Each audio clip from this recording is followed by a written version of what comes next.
Well, welcome to C Group as we talk about one of my favorite topics in the world, and it's money. And you would say, well, yeah, I expect a preacher to want to talk about money. Here's why I love talking about money is because it's connected to the heart. And I know that the quickest way to get to your heart is to talk about money. The reason I know that is because that's what Jesus knew. So he said things like this, that where your treasure is, that's where your heart is also. And that's just a foundational truth. Like I grew up and man, I had, when we got married and I was out on my own, I did not manage money well, and it was all tied to some things in my heart. And you think about the tie between money and heart. Like I remember it was several years ago, we were married and we had kids, and I've always been a motorcycle guy, and I had to have a Harley Davidson. I had to have a Harley Davidson. So I researched, talked about it with my wife back and forth. I don't know if we can afford it or not. So I went out and I bought a used Harley Davidson and had this, and I thought, man, this is amazing. This is amazing. But here's what I found with this Harley Davidson is that I didn't own the Harley Davidson. The Harley Davidson at that time really owned me. It was really a stretch financially, and I shouldn't have done it. It was not a good decision financially.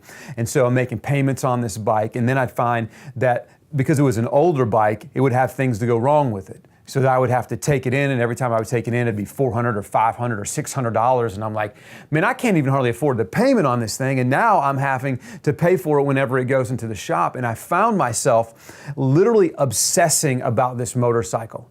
Like if it wasn't riding it, it was doing something different to it, or something was breaking on it, and it was consuming in a very, very unhealthy way. It was consuming my entire mind. And I just thought to myself, man, this thing is not owning, I'm not owning this thing is actually owning me. And I'll tell you, the scripture really came true that where your treasure is, that's where your heart is also. And while Christ is my treasure, I'm telling you, a lot of my life was taken up by this stupid motorcycle, because all of my time, all of my attention, all of my worries, a lot of my money was being poured into this motorcycle. And finally, I was like, man, I have to do something about this. Like I have either got to get a grip on this, or I'm going to have to do something. And so I did something that wasn't, I didn't totally agree with it myself. There's like this dynamic going on where I'm fighting against myself, and I just said, that's it, I've had enough. And so I just sold it. Like I sold it. And there's this sense of, man, I don't have the Harley anymore, and that's rolling out, but there's also this sense of freedom. And I can tell you that I really realized the grip that it had on me. Now, if you're not a motorcycle guy, you're not a motorcycle gal, then that doesn't really mean anything to you at all. But I'll just ask you this, what is it in your life that might have a grip on your heart? What is it that has your heart? Because where your heart is, that's where your treasure is going to be also. They're intertwined. And the Lord would say this, that He wants nothing less than for Him to be our treasure.